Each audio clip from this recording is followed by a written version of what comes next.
Okay, so this is a curve. I'm going to simply put a curve on this guy, and I'm going to take it and I'm going to push it up or push it down. What's it doing? Isn't that remapping tone? Right? Simple. You guys know this stuff. You work with it all the time. So it's simply a tone thing will actually remap. You can use a tone curve to change a logarithmic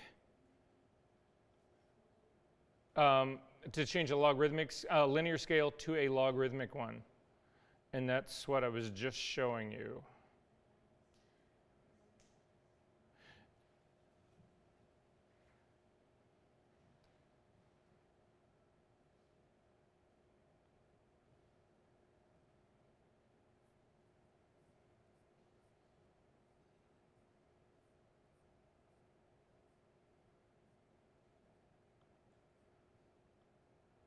So this is what happens. A curve does this. Does that make sense? And why this is important to us is this. So I'm going to avoid, we have talked about middle gray in this class and what middle gray was. We had that conversation when you guys were starting to use light metering to actually change the backgrounds, right? And we established why 18% was middle gray. Does anybody remember why 18% was middle gray? 18% is middle gray because there are basically 5 tones that you can get in a print. If we take a look at a grayscale range that looks just like this, if you start up here at 100%, which is as white can get, and we go down one stop. What is this right here? What is this mark right here? 50%. Come on, guys, you know this stuff. Math is not that difficult. So let's do this. I'm going to start at 100%. I'm going to still keep my scale up here, my f-stop scale. So let's start right here at f28. Let's say I have 100% of my light here at f28. What do I have at 4? How much light? 50%. Doubling and halving, doubling and halving. This is not that complicated. If I had a dollar bill and I said, here, give me half back, you wouldn't know that 100 pennies that you had to give me back 50 pennies. And if I said, and cut that in half again, you wouldn't know to give me a quarter? Of course you do. So don't get all flipped out about this. So at F4, I had a 50%. I'm going to pull the percents off. At the next one down, 25%. The next one down, 12.5%. The next one down, 6.25%. And the next one down, 3 1/8. Does that make sense to everybody? It's just halving and halving and halving. If I go in the other direction, it's doubling, doubling, doubling. Is everybody good on this part? 5 stops. This is 1 stop, 2 stops, 3 stops, 4 stops, 5 stops. That's what you get in film, in print, old zone system. Good on this part? What is half of 5? 2.5. If I go down 2.5 in this scale, I go 1, 2, right in here is a half, and that is at 18%. That's why 18% gray is middle gray. Now in the case of digital, it actually is extended 1 more stop. Digital will do a 6-stop range, so I go down 1 more, and I've got like 1 9/16 or something close to that. What is half of 6? 3. If I go down 3 stops, 1 stop, 2 stops, 3 stops, right in here, 12% is middle gray in a digital world. Does this make sense to everyone? Are we good on this part? Okay.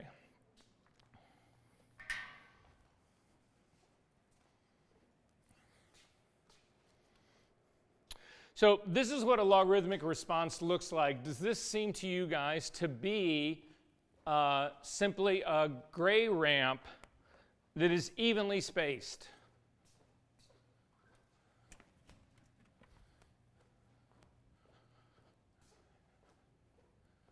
It does, right? It doesn't seem like there's a bigger jump in intensity from here to here than there is from here to here. It all seems even going up. And it is. However, this is what we need to take into consideration. So, linear devices.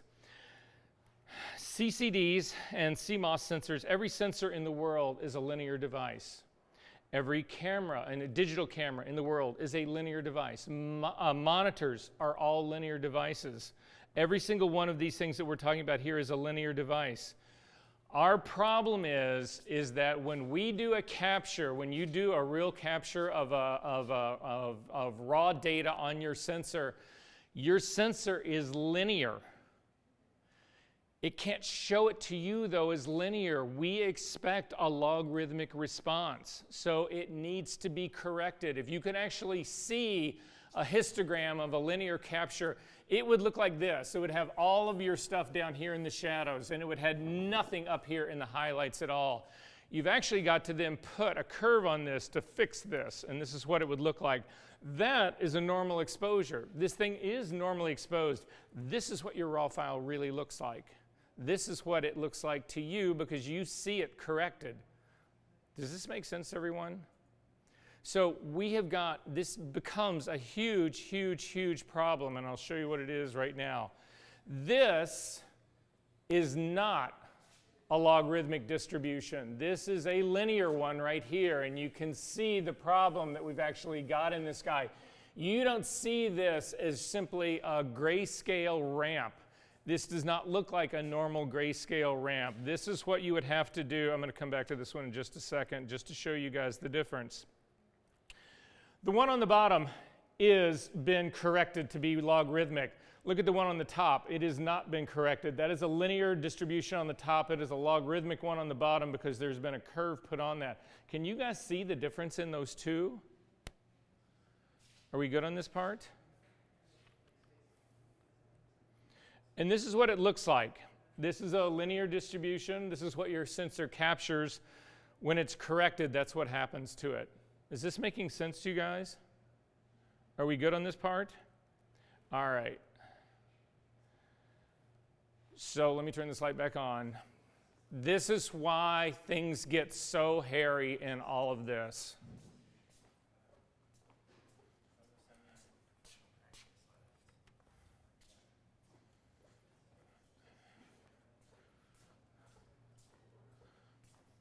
I know you guys are sitting here thinking right now, the fuck is he talking about all this shit for? I am never going to use it. I don't care. Bit depth. Who in this room can tell me what bit depth really is?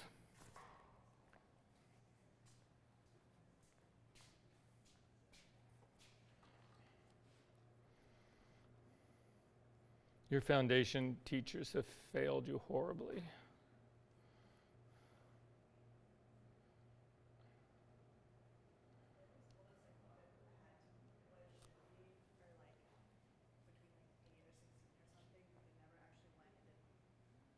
Into what it really was? Yeah, so I'm going to tell you what it really is. It's very simple. And I'm even going to show you pictures of it all.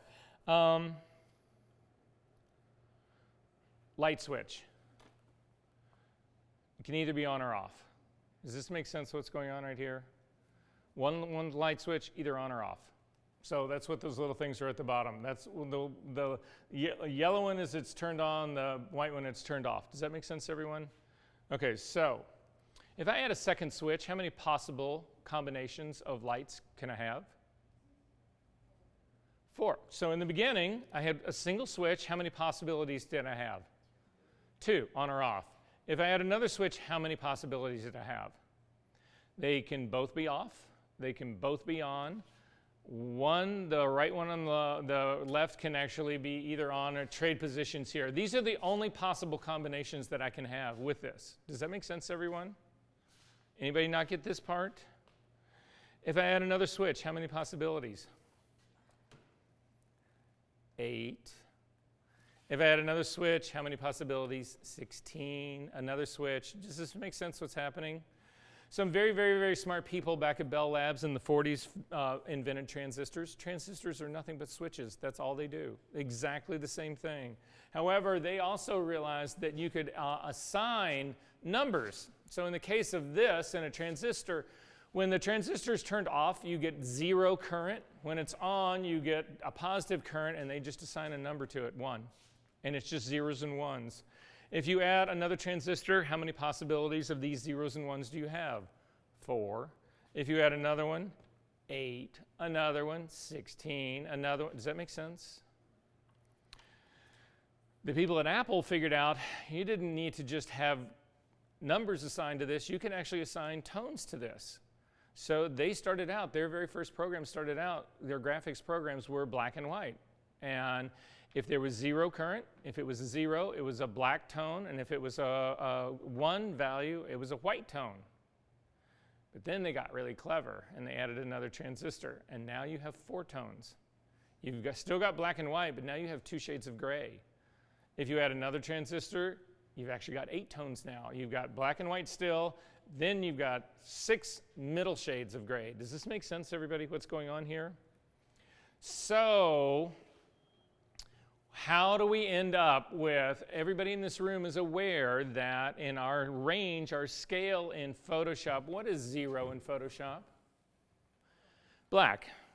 It's 0, 0, 0, right? Or if you're just in grayscale, it's just 0, right? What's white? 255. That is actually 256 tones because 0 is a tone. So you have 0 plus all the way up to 255. How do you get there? It is bit depth. It's exactly the same thing I'm talking about. In an 8-bit image, you have 2 times 2 times 2, and you do it 8 times. So let's do this all together. I'm going to count it on my hand. So if you have 1-bit depth, you have 2 possibilities, black and white. If you add another bit, how many possibilities do I have? 4. Another bit. 8. Another bit. Another bit. Another bit. 64. Another bit. 128. Another. 256. 8 twos. If you continue that process, keep going. A 9-bit image is 512. A 10-bit image is 1024. You guys get where this is all going. It just keeps climbing up, right? So this is how you figure it out. If they tell you 8 bits, it's just all you do is you multiply 8 twos together, and you'll come up with this. If it's 16-bit, you multiply 16 twos together, and whatever you end up with, it's like 64,000 up in there somewhere, 65,000. If you have 32-bit, you just do 32 twos times that. If you have 31-bit, it's 31 twos that are multiplied times each other. That's all it is. But it has a direct impact on our images because it tells you how many tones you have in an image. Does that make sense? Are we good on this part? All right, because this matters. If we do an RGB image in 8-bit, it's the same thing. You just have 256 reds, 256 greens, and 256 blues. If you multiply those times each other, you end up with over 16 million possible colors. Does this make sense? Are we good on this part? This is what it looks like. This is in grayscale, how many tones that you get. And you can see right in here, 256 tones for an 8-bit image, 16 million tones right here for RGB, because again, it's this 256 times 3, times itself, 256 greens, 256 reds, 256 blues. If you come down here to 16-bit, you can see it's 65,000 tones of gray. However, it's 281 trillion. Look at a 32-bit image down here. Can somebody read me that number, please? This is the number of colors that you have in a 32-bit image. Staggering. Photoshop can actually handle that. Photoshop can actually run a 32-bit color image. It's painful. None. No, I say that, nothing for us. There may be some super scientific electron microscope genius guru, astronomer person who needs to discriminate color on that level. But no, for us, for us, very little reason to actually get here. But at any rate, this is what we're going to talk about exactly right now. Okay, so guys, this is a 1-bit image. There are 2 tones in this image. There's black and there's white. That's all there is. if you take a look at what's underneath the image, there are color bars, and this will be true for the whole next set of slides that I show you.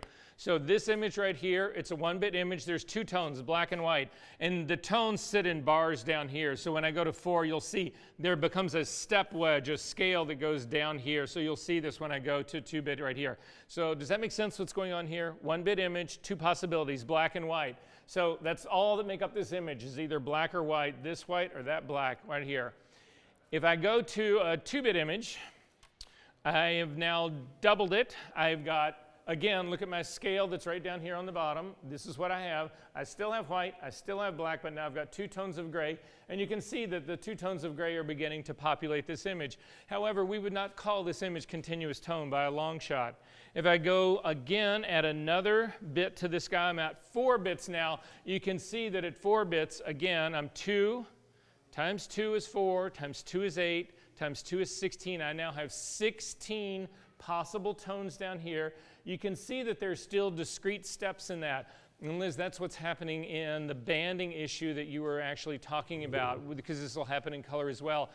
When you see, how many of you guys have shot pictures and you see banding in the sky? You see pictures of blue skies that are notorious for this. You'll see it looks like, it literally looks like something has been cut out and fits together, 2 different tones of blue. The reason that you are getting that is that you do not have enough bit depth to make that a smooth transition. So you end up getting that stair stepping that becomes really obvious. You spot it, you see this jump from this one to the next. However, I'm going to double this again and go to 8-bit and look what happens. At 8-bit, I now have a continuous tone image, but I've also got a continuous grayscale ramp on the bottom, and you do not spot any of those divisions here. That seems to be continuous tone. The reason we work in 8-bit was not some magic number. It's just a whole bunch of people got together and said, how many tones do you need to give the illusion of continuous tone?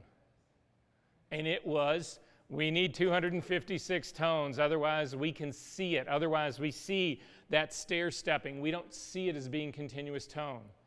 Does this make sense? In color, it works the same way. This is a 1-bit image. However, you have 8 colors, and people don't understand, why do I have 8 colors here? It looks like I have 4, right? I've got red, I've got green, and I've got blue, and I've got black. Does that make sense?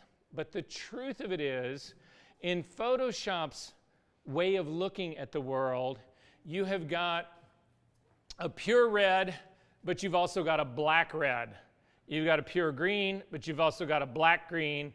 You got a pure blue, but you've also got a black blue. These are all, they look to us to be the same, but in Photoshop, these are 3 distinctly different blacks, but they're all the same.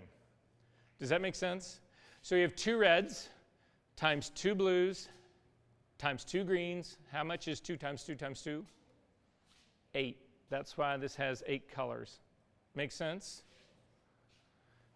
I've got 2 reds. Again, that black is a black red. Those 2 reds plus times those 2 greens times those 2 blues are what give me 8 colors. So again, same trick here. When I go to 2-bit, I have 64 colors now, and that's what's happening to my image. If I go to 4-bit now, I have over 4,000 colors, but I still have this stair-stepping issue here. This again, this is a 4-bit image, so just like in the 4-bit grayscale we were talking about, it's not enough information to give the illusion of continuous tone. But when I go to 8-bit, you'll see these color ramps no longer have any divisions in them. They seem to be continuous tone. The image is continuous tone as well. That's what bit depth is all about. Are we good on that part? Okay. What would be the equivalent bit depth for film? Like, I realize it's different. It doesn't have like bit depth because it's not digital, but The thing about film is that film is not linear. It is logarithmic. So there's really no way to make that translation. You can be underexposed or overexposed in film, but again, it's got an inherent range that exists. But that's not what happens in digital, which is going to be, let me get through the problem that we're facing right now, and then we'll talk about the rest of this part, right? Oh, is that okay? Yeah. I was wondering what you recommend for working in bit depth, whether it's 8 or anything. We should have that conversation, and I'll show you. I actually will take time to show, because this is important to you guys. Understanding the foundation of this is critical to you guys, because, again, my belief in this is that if you understand how this system all works, then when something comes up that you maybe didn't read or memorize out of a book, you can solve that problem or understand that problem because you understand how the system works. You know what I mean? So that's going to be the goal here. So I will show you exactly what that is. So in this, we need to talk about exposure, digital capture. So if we look at a typical situation, a typical camera right now today, depending on your version of your Canon, your Nikon, or your Sony, or the medium format that we use back there, that medium format captures in 16-bit. Your all's cameras, for the most part, if you have a really high-end camera, it's going to capture in 14-bit. If it's a less quality camera, it'll actually capture in 12-bit. Does that sort of make sense? But I'm going to show you this example based on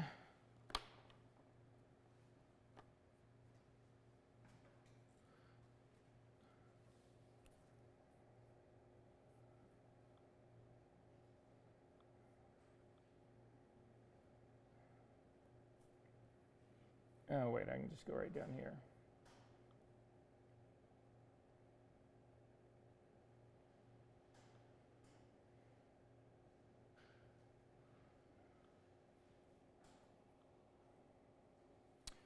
This is based on a 12-bit camera. So again, if you do 12 twos and multiply them times each other, you end up with 4,096 levels of gray. We're only going to do this in grayscale because it just complicates it to do it in color. It translates to color. It's exactly the same thing, but I'm going to try to keep the math normal. Does this make sense how we got here? So again, if we got 8-bit is 250, we can do this math really quickly, guys. So if we have 8-bit, so here, this is my bit up here. This is the number of colors, or number of tones. So 8-bit here is 256, 9 is 512, 10 is 1,024, 11 is 2,048, and 12 is 4,096. Does that make sense to everyone? So I've got 4,096 tones. These tones are all represented by data. Does that make sense? Okay, so this is what's going on here in this, and this is the thing that we need to worry about here. If I have 4,000, it'll just be easier to see it up here. This is my range right here from way down here, which will ultimately be 0, all up to here to 469. One stop. If I start here at my 100%, so here's my 100%, and here, 1, 2, 3, 4, 5, yeah, okay. 100%, 50, 25, 12 and a half, 1, 2, 3, 6 and a quarter, 3 and an eighth, and 1 and 9/16. So again, this is my 1 stop, 2 stops, 3 stops, 4 stops, 5 stops, 6 stops, right? My 6-stop range for digital is this right here, right? Can you see this? If you can't, stand up. Again, 100% to 50 to 25 to 12 and a half, 6 and a quarter, 3 and an eighth, and 1 and 9/16, right? That's my stops. This is white. This is black. In this case right here, 12 is my 3rd stop. In here, it's exactly halfway between. So this is my 50% gray, or my middle gray. I shouldn't put 50% up there. I should just put middle gray.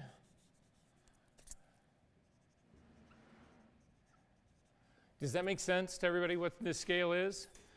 But now when we attach the data to it, this is my 4,000 This whole edge right up here would be 4,096. If I go down one stop, it's actually 2,048. One stop, the top brightest stop, is half of my data. It's half the data of your image is in the top brightest stop. So what does that mean? If you underexpose by one stop, you lose half of the data of your image. What happens if you underexpose by two stops? 3/4 of the image of the data of your image you have lost. How the fuck can you make a decent picture with only 1/4 of your data? It is not possible to do. And everything is conspiring against you guys to underexpose your files. All the warnings that are in your cameras, who uses the little highlight warning on the back of their camera to indicate that you're overexposing your file? Not me. Does this make sense, what I'm talking about here? Who doesn't get this part? So you can see what happens here is this. The one first stop, again, this is a doubling and halving, but this, we've got to dump this doubling and halving, this logarithmic system, onto a linear capture. So what happens here is the top stop, the brightest stop, half the data. The next one is also another half of the data. The next one down here is half the data, half the data, half the data, and half the data. Look at this. Look at what's happening here. You have got 248 bits of information to describe the top one stop of your file. If you look down at the shadows, you've got 64 that describe your shadows. Why is it that your shadows are so noisy? Because there's no data to describe them. So this whole thing gets worse if you underexpose. So now, and this is our situation, you've only got 64 bits of data that can actually describe it. But let's underexpose by a full stop. So we underexpose by a full stop. We lose this half of our data, but we also drive everybody else down. So this 64 bits of data that were describing your shadows, you've only got 32 bits that are describing it now because you're a full stop underexposed. You go another stop underexposed, you've lost 3/4 of your data of the file, but your shadows are also now being made up by 16 bits of data, and that is nothing but noise. So this is why your files suck. How many people in here struggle with noise in the shadows of their files? None of you? You're all lying to me. We all do. Does this begin? Yes. Sorry, so many questions. So let's say we aren't shooting tethered and we know that our camera set, like our meter's off, we don't have the light meter. Like, is it better to err on the side of slightly overexposing because there's going to be more data? The truth to that is, the problem with this is that if you consider, first off, is this making sense to everybody, the dilemma that we got going here? This is why exposure is so absolutely critical. If you take a look at how a sensor actually works, it looks like this.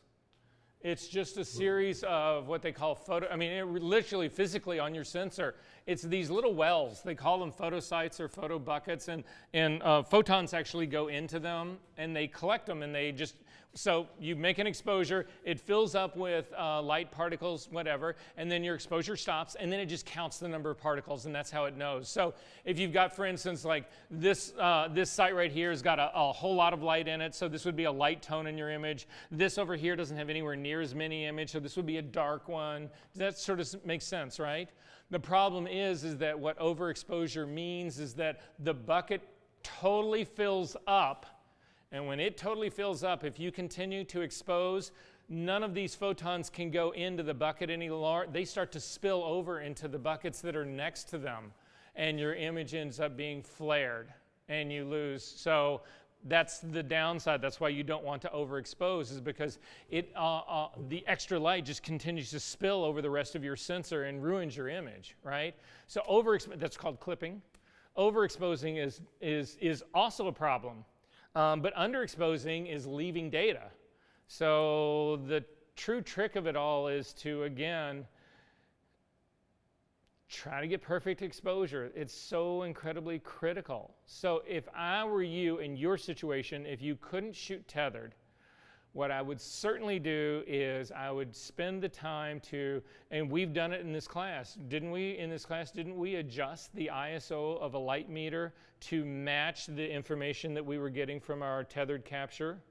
You can do that with your camera as well. Same thing. Like knowing like what your sort of like handicap is on your ISO. Yes. Yes. No, that's a great, Your actual, like the light meter inside your camera. Exactly. It's a perfect way of putting it, because It says I'm half a stop overexposed. It's actually where I want to be. exactly. Okay. So you should know about this as well. Let me see if I can find this really quickly. I think I can.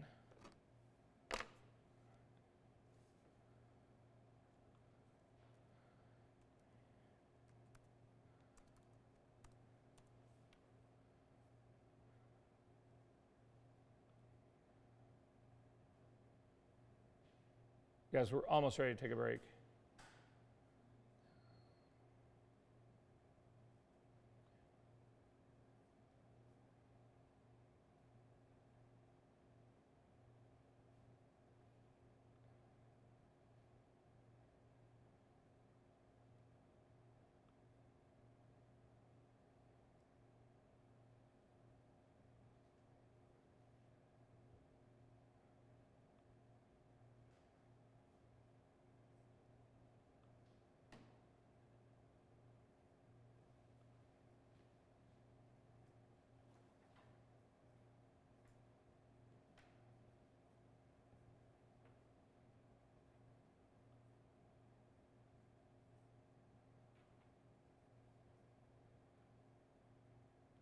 So here is 5D Mark V. This DxO Mark, these people are the authority on all testing in all cameras. It's an independent lab. They test every single camera. And the thing that I want to show you in this, they've changed this website just a little bit. So hang on one second. I can get close. I'm pretty sure measurements right here. Yeah, ISO sensitivity. Check this out. So this is flagship Canon camera right now, and this is pretty true. This is true of the whole 5D series lines. They always come out the same. So this line is what your ISO is supposed to be. This is what it's really measured at being right here. So most of you guys work with your camera set to an ISO of 100. That's a really standard one most people work with. That would be the native part of it, right? The true measured ISO of that sensor is 64. So if you believe the meter in your camera and you use it that way, your files are 2/3 of a stop underexposed. That's not quite half of your data. That's getting awfully close to it, though.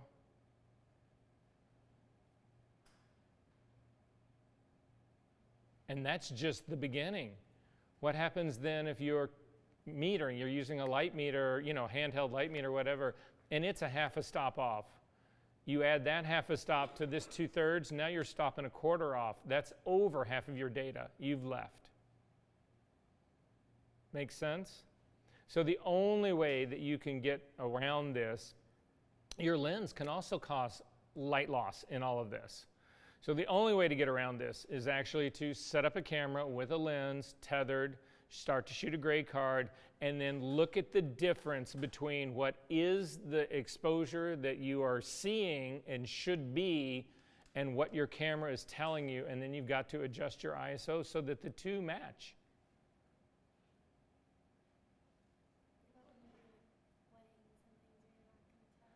The thing is that your camera is constantly lying to you, always.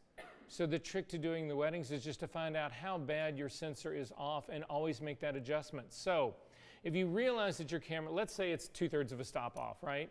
let's say that in your case, if you were shooting at if you were shooting at 100 ISO, you would know that you had to add 2/3 of a stop to whatever your camera was reading. So when you're in your little setting your exposure, you're reading you're using the light meter inside of your camera, right? And you're trying to get that little line to go right in the middle where it says 0. You want that little line to say plus 2/3. Make sense? And therefore, it doesn't matter whatever if you change your ISO to 1,000. Look at this range. It goes straight up. It doesn't ever really change. All the way up here, even at I'm all the way up here at this is a 5,112 ISO. You're probably not shooting that high of an ISO. If you are, your specialty is weddings that look like they are done with mosaic stones, right? Because that's how noisy your file is. You can see it's still a half a stop, 2/3 of a stop under across the line. So in your case, you simply would always be bumping it up. Now, doing weddings, you might get a little bit nervous about it because there's a lot of white involved in weddings. So instead of doing a full 2/3, you might do 1/3. But I would certainly test it out in the studio and just see how bad your camera is lying to you. And again, it's just shooting one of those color cards here in the studio and you'll see. Does this make sense? What's going to happen is this. What's going to happen is this. Your camera's going to indicate an exposure and you shoot a card at that. Let's just do this. Let's take a break. We'll call this 35 after. We got a lot to get through today. If you guys can get back in 10 minutes, 15 tops, that'll be great. Let's just set up a camera and do it. Does that sort of make sense? All right, so while you guys go grab coffee, something, whatever, I'll get this set up and we'll actually just look at it. But you should really quickly shoot a picture of this screen with your phone so that you can find these guys, because they will talk to you. It's not just about cameras. They'll talk to you about your lenses. They rate lenses. They rank lenses. If you were thinking about buying a camera, this is the single best place in the world to go and get information. It is exhaustive what they have in here. This is where they'll have reviews of everything. They'll have reviews of your lenses. They'll have, I mean, it's like everything. It's the single most complete database that I've ever been aware of. More information than you could possibly want. Sorry, let me just stop this and I'll